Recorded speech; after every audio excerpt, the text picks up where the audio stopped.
Chris from TechMedic here with a quick review of the Notebook Super Mini Laptop Cooling Pad. This is a Amazon product, relatively cheap, less than $10. You'll see the packaging's a little rough here. It's made in China, although good English on the packaging. Two small plastic cushions make the cooling pad leaning and heightening. Well, they're all spelled right, at least that much. So open up here. You'll see this is a all-plastic product, not braided USB cable, anything like that. Actually has a bin to it out of the box.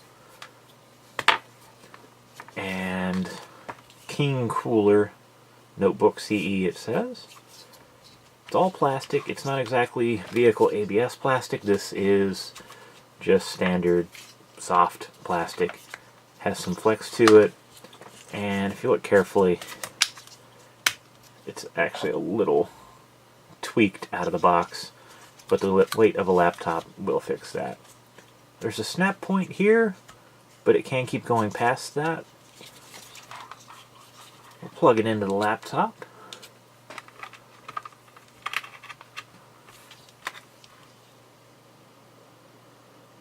Not very loud. And here's where I found everything goes wrong. So it does move a fair amount of air. I'll do the tissue test here. And you see it picks up the tissue, it's moving some air. However, if you look at the way this is designed, and unfortunately you see the adhesive pads here, they're all on crooked, or this one's actually going into the fan area. That's a little disappointing. Also it'd be nice if they closed this just for stability, but anyway, sit this on the ground. Move the laptop to do so. And now you'll notice how close that is to the ground. Now that it's laying on the ground, it can't pull in any air through the bottom, so it's really not moving air like it should. There is a little bit of flow, but no thanks to the design of this. If this were to have larger feet on it, it would probably work just fine. But there you see it. That is a tissue, and it's not being moved at all except on the side slightly. Gonna go do a redesign on this, and we'll be right back. So as you can see, it's still doing a very marginal job moving air. This is just a tissue, and it's not really moving. Although again, if I lift it up, it starts to move air. So I've added foam rubber feet to give it some extra height, but that didn't really make much of a difference. I'll be back after another modification. So here we are. I've used my snippers here to modify this so it has ports on the side where it could pull in air.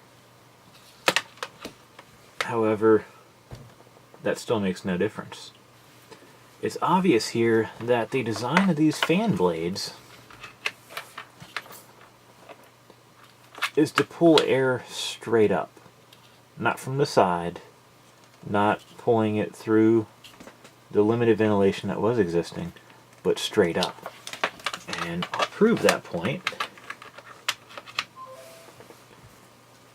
by showing when you slightly lift this, there's minimal gain. So it's not that it can't get air from the sides, it needs air from underneath, because again it's trying to pull the air straight up, not in and up.